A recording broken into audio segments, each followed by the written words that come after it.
Yeah. Thanks again for agreeing this. It's nice to put a face to the name in the class, but also to your Instagram. Yeah. I just want to say, like, finding you on Instagram has been super cool because I get to see you professionally outside of the classroom, which has been really nice. Yeah, that's really, I just started that this year and sharing it with you guys just to offer, and it's just kind of fun. I wish when I was in school, my instructors had that option, just because you get a different insight with their practice and their home life and different connection. Yeah, it's like a whole level of practicality to it. Exactly. But I do want to start with having you introduce yourself to everybody. Tell us a little bit about your journey. I know about it, but share it with the listeners, and then we'll kind of go from there. Yeah, perfect. I have had, an unconventional background in getting into holistic health. Um, I started in nursing school.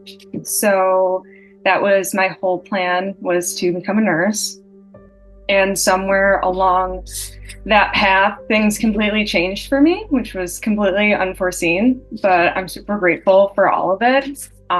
So I started out in nursing school, learning traditional medicine, and a lot of what I saw at the time, I wasn't questioning any of it. I was taking the information for what it was. And I was like, okay, this is how we treat and diagnose. And at the time, I was interested in learning how to treat and diagnose. And then I think something shifted when the pandemic happened. Like a lot of personal things happened for me that was affecting school, as well as school becoming very stressful because of all of the, swabbing that was going on. And then I was seeing like a lot of drama going on in the hospital, people losing their jobs, people quitting their jobs. And I was really like, as a young person, like really questioning if that was the right career path for me. Just seeing that inside of the hospital because I was in clinical rotations, but then I was also working as a nurse aide in Roswell Park in Buffalo. So when I saw all of that happen, and then the vaccinations got enforced, they were mandated in the hospital.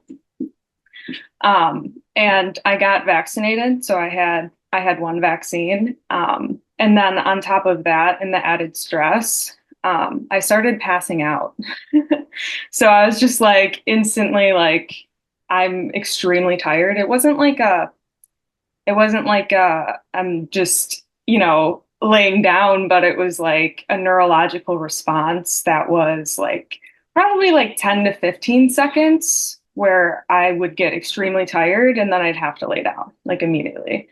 And so I was like, is that related to the stress of, going back to in person from being online? And now I'm like working 60 to 80 hours a week, like in clinicals and in the hospital and doing my schoolwork and getting vaccinated. Like I wasn't completely sure, like it was probably a combination of everything, but I got really sick. So that was like a sign to stop everything. So I quit my job, I quit school, I quit everything. And that was, a really, really big turning point for my life. Just the weight of the whole situation, basically. And so I'm so grateful I found a muscle testing clinic and they treated people through muscle testing. And so I went in and I became a client. And, when I first saw the muscle testing, I was like, this isn't real. I was like, I don't believe in this. I was like, how are you pushing on my arm and you're getting all this information from my body? And like coming from like a clinical mindset, I was like, I don't completely believe in this, but there's something inside of me that feels like this is correct at the same time. So naturally, like coming from like a scientific background, I was like, I have to know why this works. And that kind of like catapulted like the second wave of my interest in health, looking at it from a different perspective.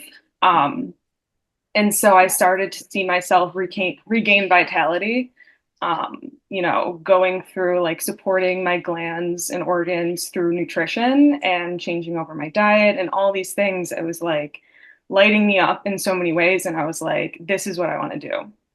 So I changed my career path. And it's unconventional because I started working before I went back for my master's. So I was shadowing in the office and I did 3 different certifications in the course of 2 years.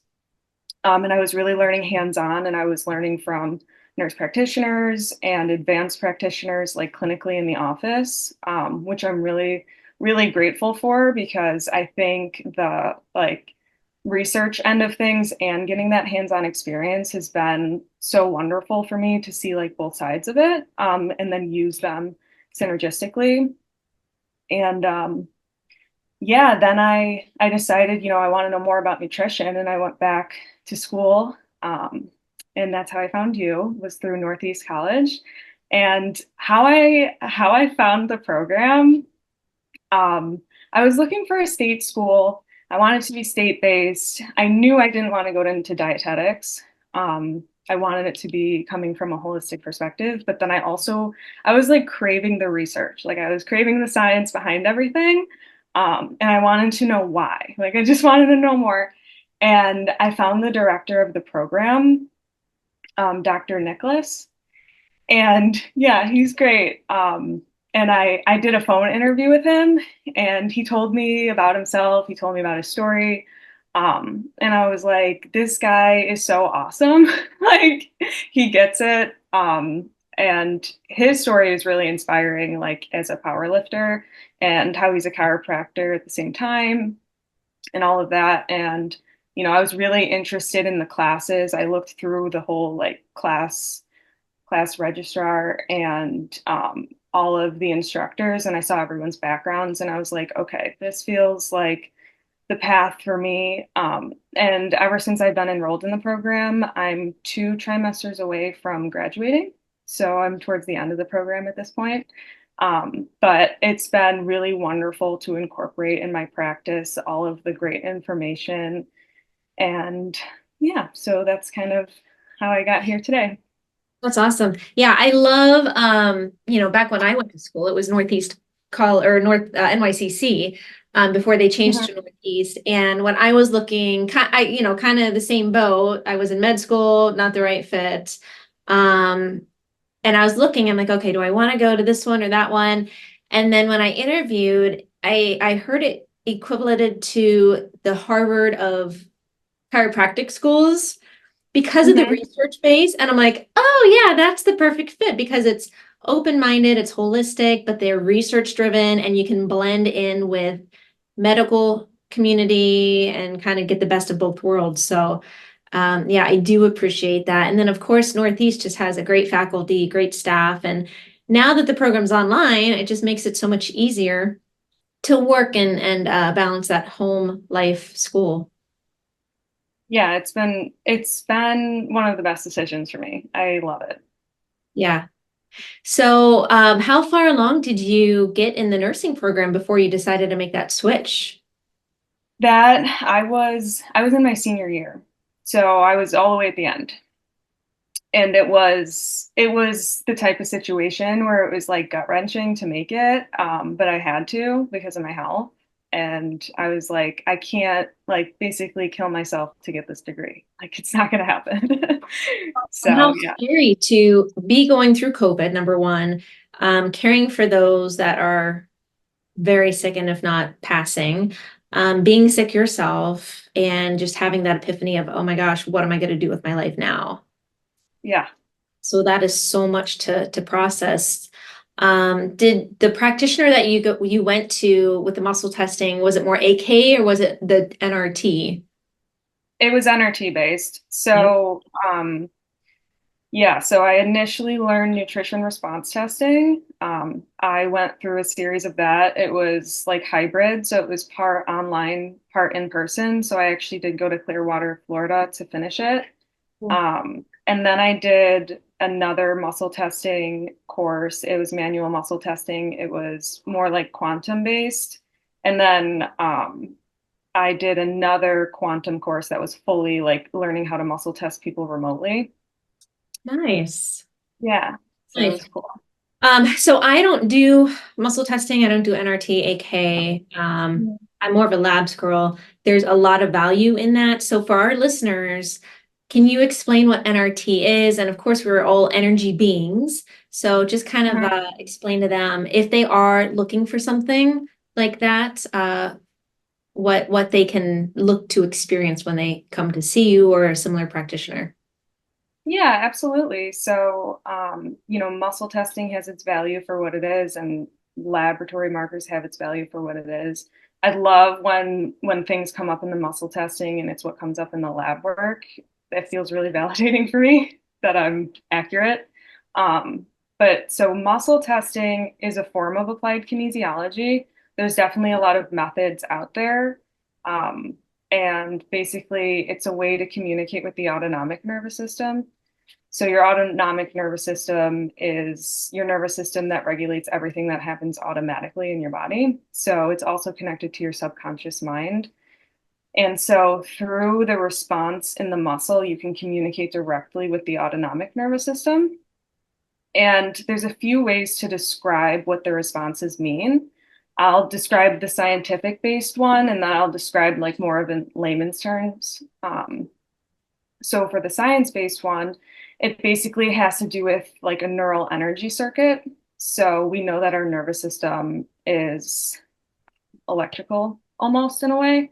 And so when I'm touching someone's body and I'm touching the arm, we're creating a circuit that runs through our nervous systems essentially. And then if something is in the way that's blocking the energy circuit, like anything could be blocking it. And so when that happens, the arm will fall weak because the energy circuit isn't being completed anymore. So that's like more of a science-based way to describe it, but it's essentially your body saying yes or it's saying no, basically. So there is like a complex format or a systematic form of going through the process. And you can see like how strong your mitochondria is, like how charged it is in your cells. And I look to the three main areas of the body that have the most mitochondria, which is your brain, your heart, and your skeletal muscular system. They have the most mitochondria inside of the cells. So I look to see how much energy is in those main areas. So then I can see how healthy their cells are, which is really important for your metabolism. And then I go on and I can see like how well their nervous system is regulating. So are the sympathetic and parasympathetic in balance? And if they're not, why? And then I can go through different acupressure points in the body that correspond with the organs and the channel meridians. And I can see which ones aren't flowing properly and then which ones are, almost the priority. So which ones are, affecting the other ones more so, and which ones to work on first. So the nervous system based test, what's nice about it is it's able to give you a direct priority of like what your body wants to work on right now. So when you get lab work back, you can see like there's all these areas that are being affected. And as the practitioner, you can see like the pattern, like how everything's connected, you piece it together in your head, but sometimes it's hard to know where to start. And that's where the nervous system response is really helpful because if you're doing too much at once, the body will almost shut down, which is why I like it. Awesome. Yeah. And, I have a fellow practitioner in the area. I have patients that'll see him and then myself, and we get the same results. Like he'll say that, and I'll say this based on the labs. I'm like, that's really cool. And sometimes a patient will say, well, how does he do that voodoo or whatever? I say, when you walk into a room and you feel the energy in the room, same kind of thing. That practitioner can read your energy based on what your body's communicating to them. Yeah. And then just make the appropriate recommendations based on that. So I think a lot of us forget that we're energy beings, and that our body always wants to heal, and you just have to tap into listening to that body. Yeah, that's what I tell my clients all the time. it's a form of communication. It's like translating. Yes. And we can get into the science of it, like really specifically, or I can just tell you in layman's terms. But there is science behind it, which is really, really amazing for me as someone who likes the clinical background and needs to know why. There is like science emerging that tells us why, which is really nice. Go ahead and share that if you're okay with it. The science behind it? Yeah. Okay, so we can get into it. So there's biophotonic light, which is what connects us from a quantum perspective. So the quantum field is the same reason why 5G works and the same reason why we can be on here and be, talking to each other and we're, across, I don't even know how far we are from each other. Um, and that's the reason why 5G works is because there's this quantum field that connects all of us. And so it's affected by light. And that's why you see like red light therapies working and these different ways to like ground yourself or like do cold plunging, regulating like through our breath and through meditating. All these different things are coming at the same thing from a different angle. Um, and it's all because we're connected to each other through this biophotonic light. And so our cells are our metabolism when you look at the health of our cells. So that's really how like nutrition is connected to the muscle testing. It's it's so hard to explain, but like I feel like I'm talking more now about the quantum side of things because that is like the deeper level of why it works. Because if I wanted to go through an exam right now with you, I would be able to do it with my hands, which seems really weird because when I describe it from a manual way, when I talk about like touching you and touching your arm and creating an energy circuit, that's a little bit easier for us to conceptualize. But when I go into the quantum end of things where I can do it from a distance, it's a little bit harder for us to conceptualize. Um, Other than how you mentioned, like you walk into a room and you feel the energy and you feel that, there could be a little bit of a dysresonance happening. So the quantum is definitely harder for me to even explain at this point. But that biophotonic light is the easiest way for me to conceptualize. And I'm now entering this new course in muscle testing where it basically is a way to connect to the way that we visualize things and how the visualization coming from the light in our eyes is actually connected to our DNA stores. And then you can go in and muscle test like in your DNA stores where the light is connected to our eyes because our DNA is connected to our brain, which is connected to our eyes. And so it's all connected. And that's, where like PTSD and different things like affect our nervous system because those memories in our DNA will literally come right up and then it will change our perception. So it's a whole different science. Number one, that's deep. Yeah. Number two, a lot of us, practitioners included, don't necessarily think in that energy world. I was just talking to another practitioner the other day that there's this big shift, I feel like, in consciousness, and it's been documented from 3D to 5D. And then talking to, a practitioner with the ibogaine therapy, when they do ibogaine for PTSD and healing, you wear a mask to close the eyes. That's exactly what you're telling me with the DNA. It's all connected with visualization. So I get it. But yeah, our listeners, they're like, what are they talking about? Energy and biophotonics. But if they want to look into that, that's how you look into it. And I've had fellow practitioners that have done Reiki through distance too. Same kind of concept. You're reading that energy. Mm-hmm. Yeah. So, which is so cool because as you said, now you're getting the research to substantiate it.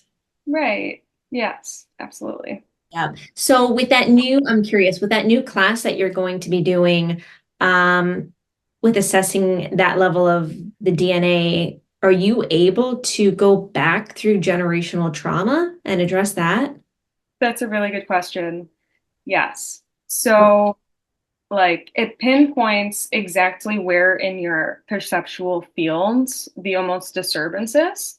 So you can see what ring it's in. So there's a diagram of rings that go around in your eyesight. And so when you pinpoint it, you can go back and muscle test and see like which DNA um, code it's coming from. And then like the prompts, it's all through yes or no, like we mentioned in the beginning. So like when you go through the prompts, you can see like, is this from me? Yes. Is this from my experience? Yes. Is this from me? No. Is this from my experience? No. Is this coming from an ancestor? Yes. And Cool. then you can get really deep into the actual experience that the ancestor went through.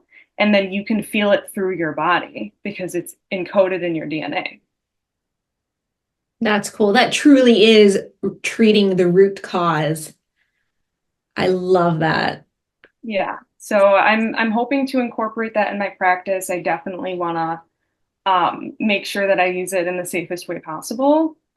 So I'm gonna, experiment on myself first and make sure that I finished the professional level and the advanced level of that coursework before I start offering it. But yeah. That's cool. So if listeners wanted to schedule with you, what's the best way for them to do that? So right now I have a link that's in my Instagram bio. You can go on there. Or you can just go right onto my website, which is heartcenterednutrition.com. And yeah. Cool. Okay, I'm going to shift gears a little bit because I know you are big with hormones and gut health and tracking the menstrual cycle. And I get this question asked probably every day in practice, what is the best way to track the menstrual cycle? That's a really good question. I have tried a lot of different ways myself.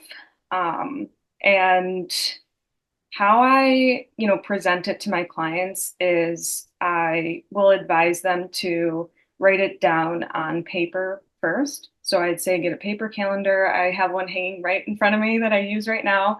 And I have it write it down that way in the beginning because I think when we use different apps or we use things that are outsourcing our experience, it takes away from our sovereignty almost.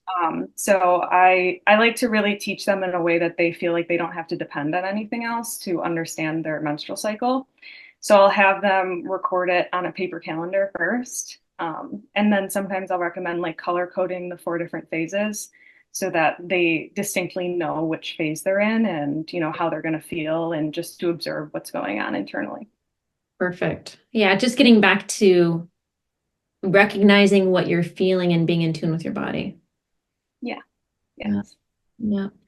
And then as far as hormones affecting the gut health, can you elaborate a little bit on perimenopause, how that affects, or menopause, how that affects the gut? How that affects the gut. So, I'm sure you can chime in with this too, but your estrogen is really important for your gut health um, and progesterone too, but I'll focus on estrogen. So, your microbiome, I'm sure you've heard that term before. It's a conglomerate of all the bacteria, viruses, fungus, parasites going on inside of your body. And the balance of it is really important for a lot of areas of our health, but we never really are taught or told that it really affects our hormones. So if our microbiome is unhealthy, then our estrogen balance is unhealthy. And there's this new word that was coined, and it's called estrobolome. And the estrobolome tells us how well our gut bacteria metabolize estrogen.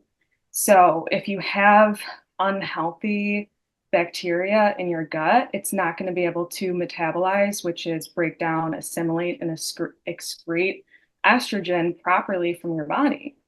And then what happens is it will actually cause your liver to get clogged, your gallbladder to get clogged, and your cholesterol levels to increase. So what I find really often in clinical practice when people are going through perimenopause or even menopause, their cholesterol will increase too. And then they're confused why their hormones are off and their cholesterol levels high. And it's because, their microbiome isn't able to, keep up with the changes that are happening, with their menstrual cycle ending and then relying mostly on their adrenal glands for their hormones. And then their gallbladder may be stagnant from a lifetime of eating, a standard diet, or even if they're trying now and they've been, eating well for the last 10, 20 years, it still is catching up to them because there's such a huge change in the way that their hormones are being produced. Exactly. Yeah, that's a great point. I mentioned it twice this week to patients, how there's different strains in the gut to affect obesity or to affect cholesterol or to affect estrogen. So that's a great point. Did not know that there's a new term for that. I'll have to start Yeah. looking at that in the literature. That's really cool. I found it in research. That's how I found the word. And now that's whenever I look into research for that, it's like a keyword for me. And that's the cool and the bad thing about research is if you don't have the right keyword, you're not going to find the research that you want to find. Yeah. Um, and the other thing I always make sure that I tell patients with this time period in their life is there's multiple places where we make estrogen. When we're pregnant, it comes from the placenta, it comes from the adrenals, and the liver. So in modern society, when we're going through menopause, if our adrenals and our liver are taxed and then your gut's not healthy, that's not going to Mhm. help a healthy transition into that next phase of life. So Yeah. I like the way you put that. yeah, Yeah. very important. And then I wanted to share with our listeners, you offer or you're part of retreats. Is that true? Yes. I love So, that. Tell us more about it. yeah, so there's a retreat coming up and I will be cooking the meals. So I'm really excited because, I did a Chinese medicine course. That was another course that I did, and that's how I got really involved in the menstrual cycle. And so I really thought that that was like a missing piece when I was working in clinical practice before. I was like, okay, I feel like, we're doing all these things, but we're not really focused on like the cyclical nature of women or the cyclical nature of the earth and the different seasons. So the whole menu is curated for, eating seasonally in the region that I'm in right now, which is Western New York. And it's really good for the environment and it's really good for us to be eating the foods that are, local to us.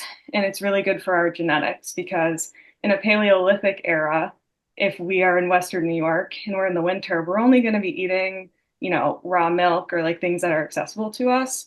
And I know like we have so many luxuries now, so we're definitely not in that area right now. But it's nice to like bring in the roots of that back into, our like ceremonies. So the whole retreat has to do with different ceremonies. We're going to be doing a cacao ceremony just to connect with each other.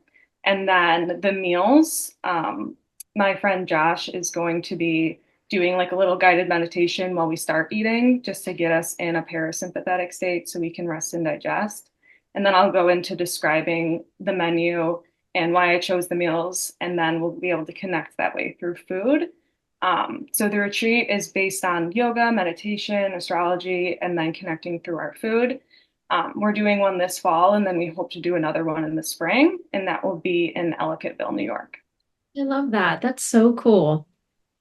Yeah, Yeah. You're right. Our DNA does not know that we're not in that Paleolithic era. right, exactly. It takes So thousands of years to catch up. so important for us to eat seasonally, but hard, very hard. Mhm. All right. Well, wonderful. Thank you so much for taking the time. I will make sure that I share your Instagram information. That way, if they want to follow you and schedule with you, they certainly can. And then, is there anything that you want to leave with our listeners that we haven't talked about, or anything that you would like to share?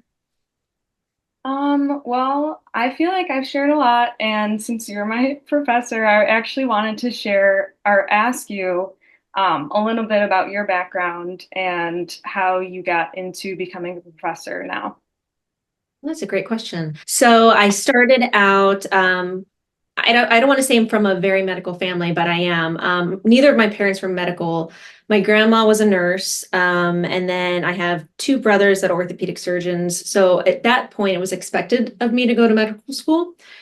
So I enrolled, I started in medical school, and kind of like you, except we didn't have COVID, I just felt like it wasn't right. I had gone through a lot of health issues, menstrual, reproductive stuff, that it just wasn't getting resolved with traditional medicine. So my mom took me to, back then, 30 years ago, it was kind of taboo, a naturopathic doctor, and he used false unicorn. He did acupuncture on me. He did some muscle testing, but he did the cellular feedback where you hold the copper coils and it reads what the cells tell you. So that kind of started my interest in alternative medicine because I felt great.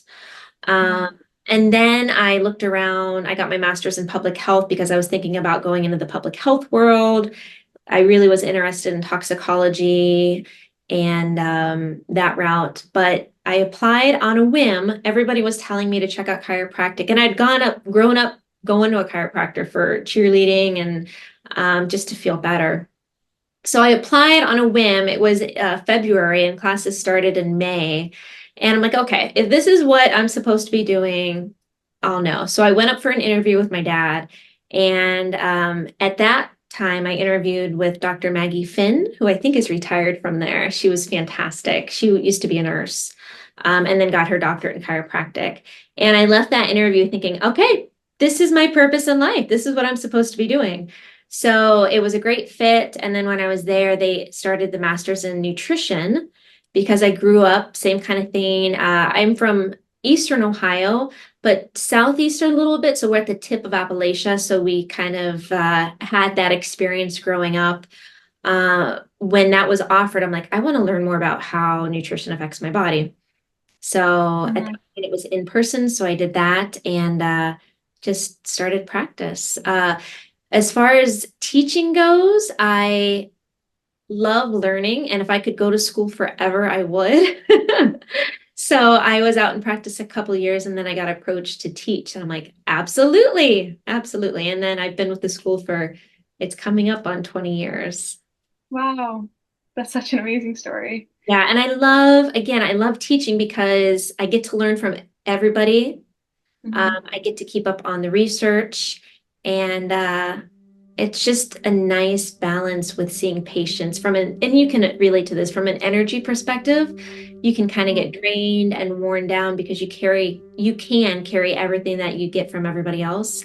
Yeah, And you guys rejuvenate me because you have all this fresh energy. You're passionate about the world. And it's just very rewarding. nice. That's amazing. Now it's great to put the story to the face. That's great. Yeah. And I just wanted to mention that like going through all the different classes, one of my favorites was the pain and inflammation class. Um, that one changed my world. It was so amazing having you as the professor too. It gave me so much information that was clinically relevant, and I absolutely loved it. Wonderful. That's the first class I ever started teaching.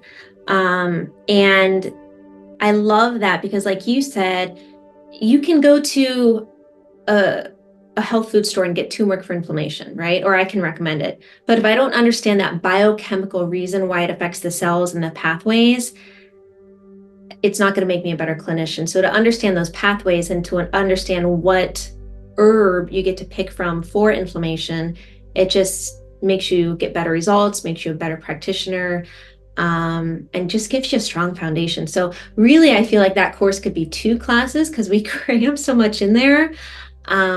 It's one of my favorites to teach. So thank you. Yeah, That's really good feedback. yeah, no Yeah. problem. All right. Well, have a great weekend. I will see you in class. And thank you so much again for taking the time. I appreciate it. Yeah, thank you so much, Dr. Heather. I'll talk to you soon. Yep. Take care, Sarah.